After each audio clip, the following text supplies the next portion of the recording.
नमस्कार, जय माता दी बच्चों। आज ना हमारा दिमाग बड़ा परेशान छे।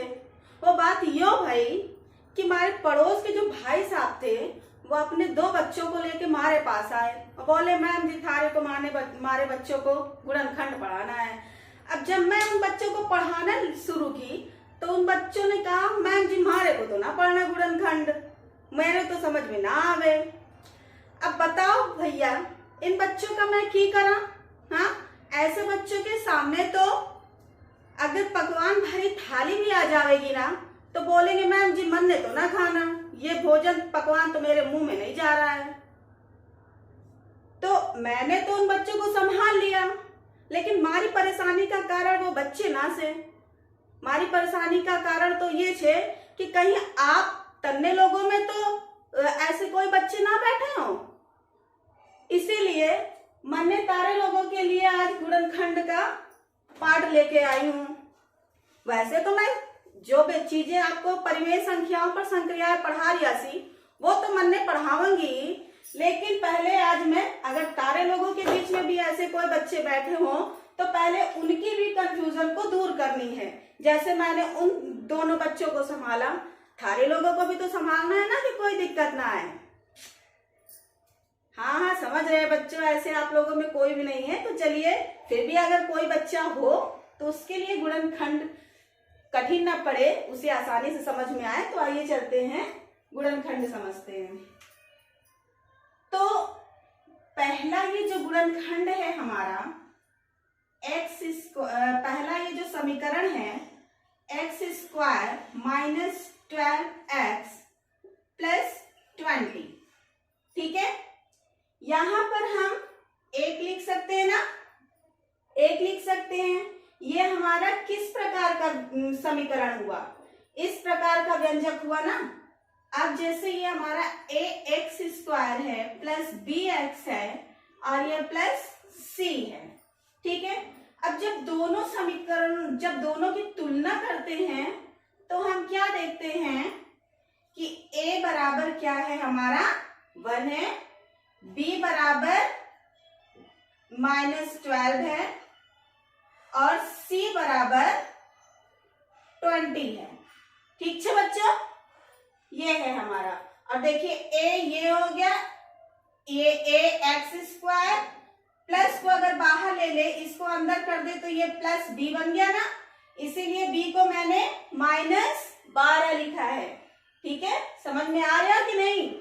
हाँ, तो अब ये b बराबर -12 हो गया और ये c बराबर 20। तो ये हमारा इस प्रकार का समीकरण है। जब हमारे पास ऐसे समीकरण होते हैं इस प्रकार का व्यंजक, तो उसे कैसे सॉल्व करते हैं? देखिए पहले हम a और c का गुणा करते हैं, a और c का गुणा करते हैं। a c का गुणा किया, a गुणे 2 बराबर 20 आया। ठीक है, ठीक है ना बच्चों? इसमें आप लोग को कोई दिक्कत ना हो इसलिए मैंने ये बताने के लिए लगा दिया था। अब ये ऐसे कर दिया, ठीक है। ठीक है, इसे आप लोग अपनी नोटबुक में नोट कर लेना बच्चों। a इज इक्वल टू ये, b is equal to -12, c is equal to 20। ठीक है, अब देखो जब हमारा पहले तो हमें देखना होता है कि समीकरण हमारा किस तरह का है। जब भी हमारे पास गुणनखंड आए तो हमें देखना है कि किस प्रकार का समीकरण है। जब हमारे पास इस प्रकार का व्यंजक होता है तो उसे हम इस तरह से सॉल्व करते हैं। ये मैंने साइड में आप लोगों के लिए नियम लिख दिया है। हालांकि ऐसा कोई नियम नहीं होता है, लेकिन फिर भी आप लोगों की सुविधा के लिए मैंने ये लिख दिया है। ठीक है, अब ये a गुणे 20 बराबर 20 हो गया। पहले हमने क्या किया, फर्स्ट स्टेप में a और c का गुणा करा दिया। फिर उसके बाद क्या करेंगे, ac का गुणनखंड, ac का गुणनखंड करेंगे। ये आ गया किससे? गुणनखंड जब करते हैं तो किससे करते हैं? अरे थारे को याद नहीं क्या भाया? अभाज्य संख्या से करते हैं ना। ये 2 से कर दिया, 2 दहम 20, 2 पंजे 10, 5 1 5। ठीक है, अब ये हमारा 3 आ रहा है ना, हमें 2 भाग में ही करना है और ऐसे करना है कि जोड़ने या घटाने पर हमारा b के बराबर आए, b के बराबर आए। तो देखो ये हमारा 2 दूनी 4 और 5 ले लिया, 4 गुणे 5, यह हमारा ये सॉरी 5 4 तो हमारा 9 ही होगा ना। ए सी का गुणनखंड कर दिया, ए सी को 2 भागों में लिखना है, लेकिन ए सी को 2 भागों में ऐसे लिखना है कि दोनों भागों का योग या अंतर 10 के बराबर हो, योग या अंतर 10 के बराबर है। तो 5 दूना 10 और 10 दूनी 12 होता है, तो हम 10 गुणे 2, इसको जब हम गुणा करते हैं, देख लो नियम के अनुसार ही हो रहा है। पहले ए सी का गुणा किया, ए 1 है, बी सी हमारा 20 है, इसका गुणा किया 20 आया, फिर ए सी का गुणनखंड किया, गुणनखंड इस तरह से आया, फिर उसके बाद दोनों भागों को ऐसा तोड़ना रहता है, जो गुणनखंड 20 का करते हैं वो ऐसा तोड़ना रहेगा कि दोनों का जब हम जोड़ करें तो ये b के बराबर आए, मतलब 10 और 2 को जब जोड़ते हैं तो ये हमारा 12 आता है और गुणा करने पर ये हमारा 20 आ जाता है। ठीक है, तो यहाँ पर हम ये हमारा हो गया 10 और 2 में हमारा टूटेगा। ठीक है, तो अब इसमें क्या करेंगे, एक हम लिखे या ना लिखे कोई जरूरी नहीं होता है, एक्स स्क्वायर हमने लिख दिया माइनस 10 प्लस 2 और ये एक्स को लिख दिया। ठीक है, अब एक्स स्क्वायर, अब ये पता है कि माइनस का ब्रैकेट के बाहर जब माइनस रहता है तो माइनस का अंदर ब्रैकेट में गुणा कराते हैं, माइनस का ब्रैकेट में अंदर गुणा कराएंगे तो ये आ जाएगा, और इधर से एक्स का भी गुणा करना है तो माइनस 10x माइनस 2x और प्लस 20 आ गया। ठीक है ना, समझ में आ रहा है। फिर उसके बाद समीकरण में 2 जोड़ा बनाकर कॉमन लेंगे, तो देखो एक जोड़ा हमारा ये बन गया, दूसरा जोड़ा हमारा ये बन गया, है ना, 2 जोड़े बन गए, एक जोड़ा ये बना, एक जोड़ा ये बना। ठीक है, ये मैंने आप लोगों की सुविधा के लिए लिखा है कि जिससे आप लोगों को कोई दिक्कत ना आए, और स्टेप बाय स्टेप मैं इसी के अकॉर्डिंग आप लोगों को बता रही हूँ। अब देखिए कॉमन का मतलब होता है जो दोनों में रहे, इसमें हमारा दोनों में क्या है, x है, x हमने कॉमन ले लिया, जब x हमने कॉमन ले लिया तो यहाँ पर एक्स स्क्वायर था, 2x था, ठीक है, एक्स स्क्वायर था ना, 8x यहाँ पर बचा, यहाँ पर माइनस 10 बचा, x क्योंकि इसमें से बाहर आ गया था। अब देखिए ये चीज ध्यान देना रहता है कि जो हमारा इधर ब्रैकेट में आ रहा है वही हमारा इधर भी ब्रैकेट में आना चाहिए। अब देखिए इसमें 2 है और इसमें 20 है, तो 2 से ये भी कट सकता है, 2 से ये भी कट सकता है, और यहाँ पर हमें माइनस लाना है। जब ऐसी कोई कंडीशन आती है तो हम माइनस को बाहर ले लेते हैं, माइनस को बाहर लेने पर जो अंदर का चिन्ह रहता है वो बदल जाता है। -2 को हमने बाहर ले लिया तो अंदर हमारा ये जो -x था वो +x हो जाएगा, ये x हो गया। ठीक है, और ये प्लस था तो ये माइनस हो जाएगा, और 2 से इसमें भाग दिया था, कॉमन लेने का मतलब है भाग देकर अंदर लिखना है। 2 का 2 में भाग दिया, 1 बचा, 1 लिखे या ना लिखे, 2 का 20 में भाग देंगे तो 10 बचेगा ना। ठीक है, ये हम लोगों का आ गया। अब देखिए ये इसमें भी है, ये इसमें भी है, तो इसे हम लिख लेंगे x माइनस 10, और हमारा क्या बचा, अब इसमें से और इसमें से कॉमन ले लेंगे, ये x माइनस 10 इधर भी है, x माइनस 10 इधर भी है, x माइनस 10 इधर कॉमन ले लिए। अब ये क्या बचा हमारा x, और इसमें क्या बचा -2। फिर से इसको देख लेते हैं, पहले ए सी का क्या किया हमने, गुणा किया, a हमारा क्या था a और c हमारा क्या था 20, दोनों का गुणनफल क्या आया 20। फिर AC का गुणनखंड किया है और AC को 2 भागों में बांटना है, दोनों भागों का योग या अंतर b के बराबर होना चाहिए। ठीक है, दोनों भागों का योग या अंतर b के बराबर होना चाहिए। तो 20 को हमने ऐसे दो भागों में तोड़ा कि जिनका योग करने पर 12 आता है। 10 दूनी 20 हो गया और 10 दो 12 भी हो गया। तो ये आप लोग को क्लियर हो गया होगा। अब चलिए एक सवाल और इसी तरह का ले लेते हैं। ये नीचे आप लोग को स्क्रीनशॉट लेना होगा तो आप लोग ले सकते हैं। ठीक है, चलिए हो गया।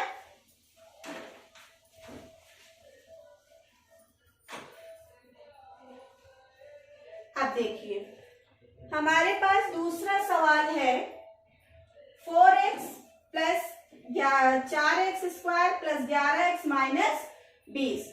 अब देखिए इसमें क्या करना है, a और c का गुणा करना है। फर्स्ट स्टेप, a और c का जब हमने गुणा कराया तो क्या हुआ, 80 आया है ना, 20 चौक 80। अब इसका क्या करना है, गुणनखंड करना है। तो ये क्या हो गया, 2 चौक 8, 2 0 0, 2 दूनी 4, 2 0 0, 2 एक भाग दे देकर लिखना है। ठीक है, 2 एकम 2, 2 0 0, 2 पंजे 10 और ये 5 एकम 5। अब ये जो हमारे इतने आ रहे हैं ना, इनको सबको मिलाकर 2 भाग में कर देना है। ठीक है, और ऐसा करना है, ये नहीं कि 2 दूनी 4 है और ये 2 दूनी 4 पंजे 20, 20 चौक 80 होता है, लेकिन 20 चौक 80 तो हो गया, लेकिन 20 में से 4 घटाने पे क्या हमारा 11 आएगा, नहीं आएगा ना। तो इसलिए ऐसे 2 भाग में तोड़ना है कि जिनका योग या अंतर करने पर, घटाना करने पर b के बराबर, b हमारा ये होता है ना, ये b इसके बराबर आना चाहिए। तो देखिए 2 दूनी 4, दूनी 8, दूनी 16, ये 16 हो गया और ये 5, 16 पंजे हमारा क्या हो गया, 80 हो गया। तो दोनों भागों का योग जो है, ये इसमें क्या हो रहा है, पहले वाले में तो हमारा योग करने पर आया था, लेकिन इसमें देखिए अंतर करने पर आ रहा है। 16 में से 5 घटाया हमने, 11 भी मिल गया, और 16 और 5 का गुणा करते हैं तो 80 भी आ गया। तो हमें ए सी जो हमें मिलता है, ए और सी का जब गुणा करवाते हैं तो दोनों का गुणा करने पर जो प्राप्त होती है संख्या, उसका गुणनखंड करना होता है। गुणनखंड करने के बाद उसे ऐसे 2 संख्याएं हमें निकालनी पड़ती हैं, उसमें से ऐसी 2 संख्याएं निकालेंगे कि जिनका गुणा करवाने पर तो हमें वही प्राप्त हो, ए सी का गुणनफल प्राप्त हो, लेकिन अंतर करने पर या योग करने पर हमें ये बीच की संख्या प्राप्त हो। ठीक है, तो अब ये हमारा क्या हो गया, यहाँ पर अंतर करने पे प्राप्त हो रहा है। यह हमारा हो गया 4x square plus 11x minus 20। ठीक है, 4x स्क्वायर अब प्लस, इसमें हम क्या कर देंगे, बीच में 16 माइनस 5 लिख देंगे, 16 माइनस 5 और ये x माइनस 20। ठीक है, अब ये 4x स्क्वायर प्लस का जब हम अंदर गुणा कराते हैं तो हमारी साइन चेंज होती नहीं है, तो ये इधर से प्लस, इधर से x का गुणा हुआ तो प्लस 16x और ये माइनस 5x माइनस 20 आ गया। ठीक है, अब देखिए, सॉरी यहाँ पर मैं x लिखना भूल गई थी। ठीक है, अब इसमें देखिए 4 से 4x से ये भी कट जाएगा, 4x इसमें भी है, और 4 का पहले संख्या देख लेते हैं। चलिए 4 से ये भी कट जाएगा हमारा, 4 से ये भी कट जाएगा, ये 4 ले लिया, x इसमें भी है, x इसमें भी है, 1x ले लिया। हमारा यहाँ पर 4 का 4 में भाग देने पर 1 बचा, 1 लिखना जरूरी नहीं होता है क्योंकि 1 तो वैसे भी रहता है। अब x स्क्वायर था तो 1x बाहर आ गया, अंदर 8x बचा। ठीक है, अब यहाँ पर प्लस 1x तो इसमें से पहले ही बाहर आ गया है, 4 का 16 में भाग दिए, 4 चौक 16। अब देखिए मैंने आपको पहले सवाल में क्या बताया था कि जो हमारा यहाँ पे रहता है वही चीज हमारा यहाँ पर आना चाहिए, नहीं तो हमारा गुणनखंड गलत होता है, हो जाएगा। ठीक है, अगर वो चीज यहाँ पर नहीं आई तो इसका मतलब हमारा गुणनखंड गलत है। माइनस हमने यहाँ पर 5 ले लिया क्योंकि और तो कोई कॉमन नहीं है, माइनस इधर भी 6 माइनस इधर भी 6, तो माइनस हमने ले लिया, 5 से ये भी कट जाएगा, 5 से ये भी कट जाएगा। तो यहाँ पर अब हमारा जब माइनस बाहर लेते हैं कॉमन, तो अंदर क्या होता है, साइन चेंज हो जाता है। यहाँ पर हमारा आ जाएगा प्लस, ठीक है, प्लस शुरुआत में लगाए या ना लगाए, ठीक है। तो यहाँ पर हमारा ये x आ गया और यहाँ पर माइनस बाहर कॉमन लिए प्लस हो गया, और 5 का जब 20 में भाग देंगे तो 4 आ जाएगा। अब x प्लस 4 हमारा इधर भी है, x प्लस 4 इधर भी है, x प्लस 4 को इधर ले लिया, अब ये हमारा आ जाएगा 4x माइनस 5, ठीक है। तो की होया भाया, समझ में आया ना। अगर फिर भी कोई प्रॉब्लम हो, ये मैंने इस तरह के व्यंजक को सॉल्व गुणनखंड करना सिखाया है, इस प्रकार के व्यंजक का, इस प्रकार के अगर कोई समीकरण हो तो उनका जो गुणनखंड करते हैं इसके अकॉर्डिंग करते हैं, ठीक है। लेकिन फिर भी अगर आपको कोई दिक्कत हो रही हो तो मुझे कमेंट करके जरूर बताएं, और अगर मेरी ये वीडियो आपको पसंद आई हो तो लाइक, सब्सक्राइब और शेयर करना ना भूलें, ठीक है। तो की हुआ है भैया, जल्दी से एक लाइक तो बनता है ना, और पसंद ना आने पर एक डिसलाइक भी बनता है। तो मिलते हैं अपनी नेक्स्ट वीडियो में, नेक्स्ट डे नेक्स्ट टॉपिक के साथ। जय माता दी।